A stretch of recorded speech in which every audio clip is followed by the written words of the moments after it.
চট্টগ্রামের আনোয়ারায় মাদকের টাকা নিয়ে দ্বন্দ্বের জেরে বন্ধুর ছুরিকাঘাতে এক যুবক নিহত হয়েছে। পরে অভিযুক্তের বাড়ি ভাঙচুর ও আগুন দেয় স্থানীয়রা। পুলিশ বলছে নিহত ও অভিযুক্ত দুজনের বিরুদ্ধেই থানায় রয়েছে মাদকের মামলা। আসামিদের ধরতে চলছে অভিযান। এই ঈদে জামা জুতো অ্যাকসেসরিজের ডিসকাউন্ট।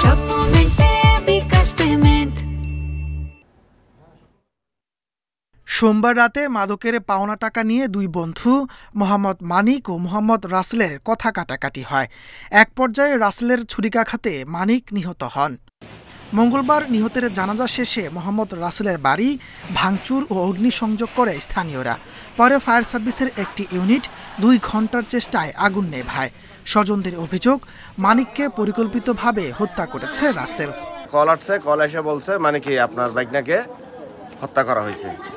তখন ওখান থেকে সবাই গেছে, সবাই যে মানে দেখতেছে মানে কি ওকে মেডিকেল নিয়ে গেছে। যে এরকম করে আমাদের ছেলেকে মারছে, এরকম আমরা ওনার শাস্তি চাই। এই ঘটনায় নিহতের পরিবার একটি হত্যা মামলা দায়ের করেছেন।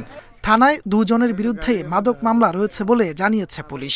মানিকের জানাজা শেষে ওই যে এলাকার লোকজন ওই আসামির বাড়িতে আগুন দিয়েছে। যে হত্যাকারী তার বাড়িতে আগুন দিয়ে দিচ্ছে। দুজনের বিরুদ্ধে মাদক মামলা আছে, খুনের ঘটনা মামলা হয়েছে। এখন পর্যন্ত কোনো অ্যারেস্ট নেই। অপ্রীতিকর পরিস্থিতি এড়াতে ওই এলাকায় অতিরিক্ত আইনশৃঙ্খলা বাহিনীর সদস্য মোতায়েন রয়েছে।